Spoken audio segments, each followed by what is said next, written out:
Today is going to be a two-parter. Not only am I cracking open the Hot Topic exclusive It Pennywise box, but I'm also going to do a custom glow-in-the-dark on it, and as promised, as requested, I will go through the process of how I do the glow-in-the-dark. I am by no means an expert in this. I've simply taken a couple art classes, and I have fun playing with the toys and modifying them to look the way I think they should glow, or at least try to get as close to it as I can. So, with that said, let's crack open the Hot Topic It Pennywise box. You can see here, 20 bucks, so with most of the Hot Topic stuff, if you wait until it's actually on clearance, you're gonna get the right price on it. In this case, it started at like, was it 35? Did it say on it? $32.90, and within 3 days, they dropped it to 20. So, yeah, you can also usually stack hot cash with it if you wait long enough, and I really only care about the pop in this box, so that was the best way to do it. Wait for clearance, use the hot cash. The box is kind of neat, actually. It's got kind of like a glossy finish on the actual clown portions of it. I like that they don't call them mystery boxes anymore, because of course they're not a mystery box. They tell you exactly what's going to be inside it. And this one actually has a little tab to keep it sealed. And there we are. There is our box. So the SS Georgie keychain, kind of a fun touch. I Heart Dairy enamel pin, also kind of nice to be honest. And then the little Jack in the Box Hot Topic exclusive sticker on the bottom. But it's not really a Jack in the Box, so we'll take a look at that in a second. And last but not least, what I'm excited for, the Pennywise Deadlights version. So we'll crack that open too. So first, let's take a peek at the keychain. SS Georgie. There you go, it's the little boat. Chase it into the sewer, Georgie. Next up, the enamel pin. I Heart Dairy. I've yet to see the last Chapter 2 version of this movie. I really want to see it. Next up, a little weird tin. Has the old house on it. The balloon floating above the tree. It's actually a cool tin. Sewer Works. Public Works Dairy. The goofy Hot Topic exclusive sticker on the bottom. And yeah, the toy doesn't come out like a Jack in the Box. It's really just its own separate figure as a Jack in the Box. So you get a tin and then a little figure of a Jack in the Box, Pennywise. But not actually a Jack in the Box. There's that. And then the Deadlights Pennywise. Mouth open, rows upon rows of teeth. One of the cooler Pennywise variants in my opinion. Let's go ahead and pop them open. And he's got a little box crush too. For those that are wondering.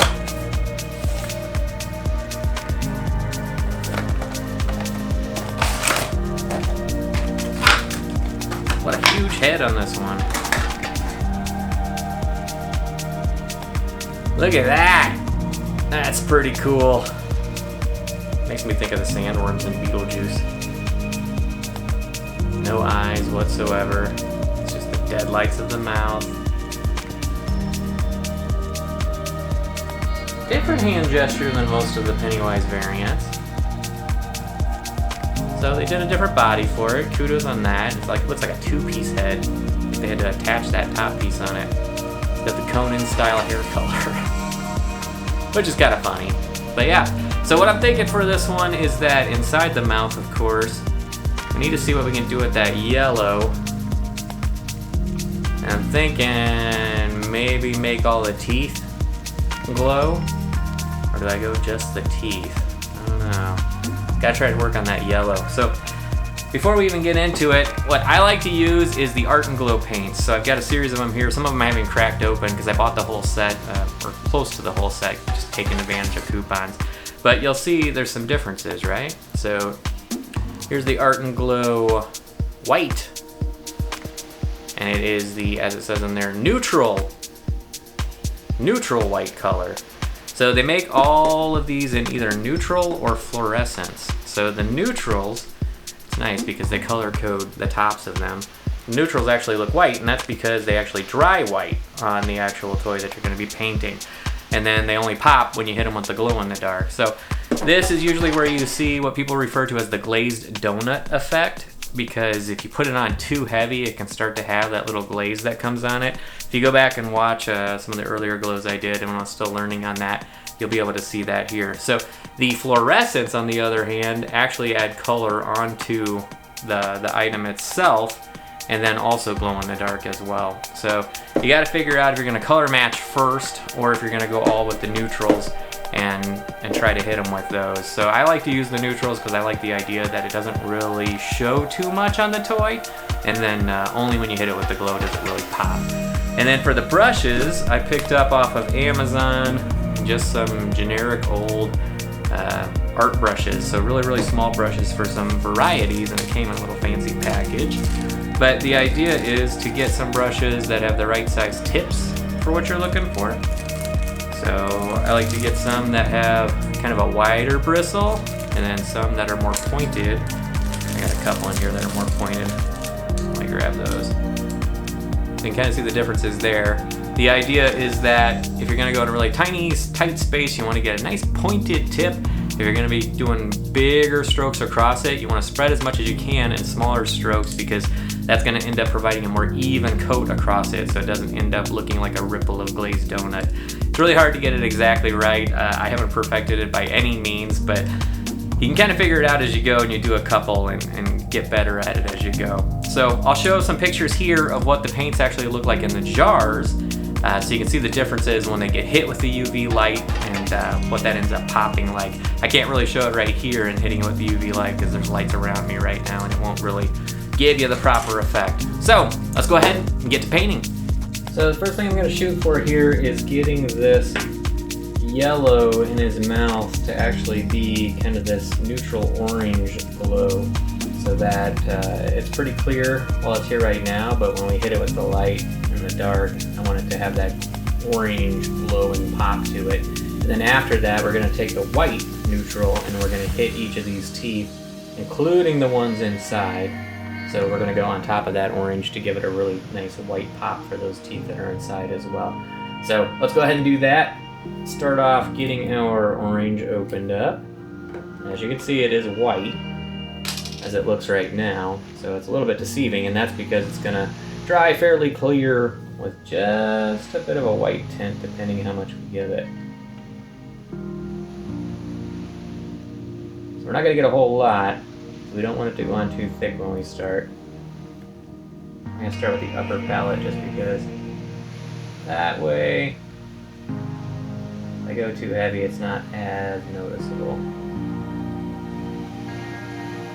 And even though I'm going light to start, I might have to go back after it dries and hit it with another palette of this too. Even the spray job they did was kind of sloppy when they did the inside of it. They have some overlap going out. That's not bad considering what it is, so it kind of looks pretty good. Way back in there, so that that glow kind of reflects off the inside of the mouth.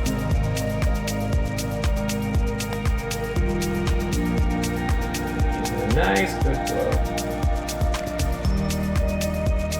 Yeah, pretty tree here, pretty tree there.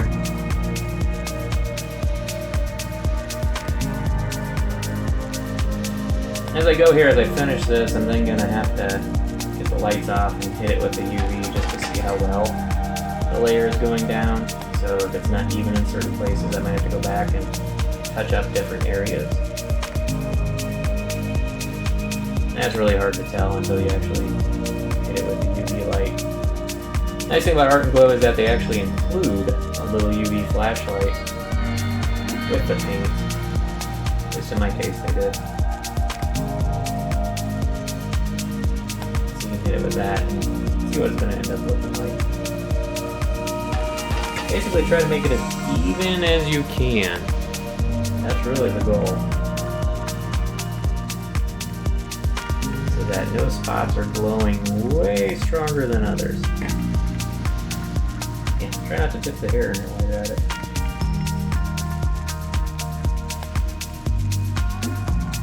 It does kind of look like glue as it goes on.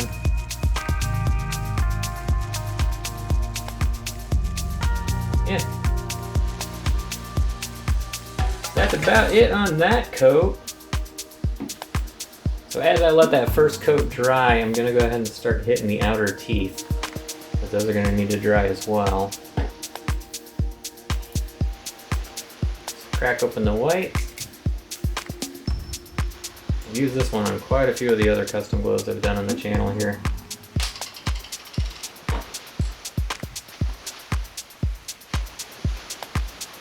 For this one I'm going to go kind of heavy on the teeth, because I want it to sit like a nice little bubble on it. And because it's white, and the teeth are already white, it's not really going to be as apparent what's going on with it. The trick is, don't let it get on the red. Also kind of keep track of which teeth you've already done.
Going a bit more aggressively this coat because it dried quite nicely and it was clear it wasn't laying quite even, so I want to try to even it out by a thicker coat.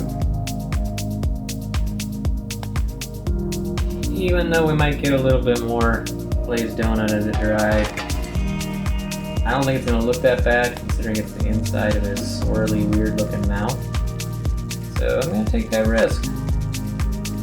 See if it pays off.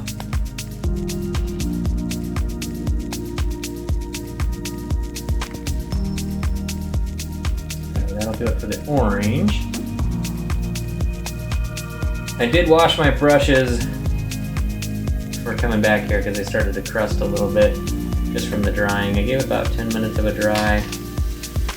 Now I'm going to hit each of these teeth again, and I'm going to try to give them a bit of a heavier hit as well. There's nothing wrong with starting off a little light just to see how it works. As you saw in the picture there, it's not looking too hot yet. So we need to give it some better love here, thicker coats of paint.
pass two is starting to come together and actually look like what we're hoping for here, which is brilliant. Just getting some extra coats on there to kind of even out the paint. And like I said earlier, because of the design on this guy, it doesn't really matter how heavy you go on the coats because it's not really noticeable. And that's also because we're using these neutral paints, as they're called, by Art and Glow. So, you know, if you're curious, check out artandglow.com if those paints look interesting to you. I've had some people messaging me on Instagram that are doing some awesome creative things too, so I encourage everyone to look on Instagram for other folks that are doing these and kind of get a better idea. So there's some final teeth we need to hit here that, you know, you can tell from the picture I showed on the second coat that I kind of missed or didn't get in great detail, and I can kind of just steal my phone here and figure out which teeth those are because there are so many on this guy. And I washed my brushes again, and I'm basically just going to load up those teeth as we go here. At the end, we'll finally give them a spin.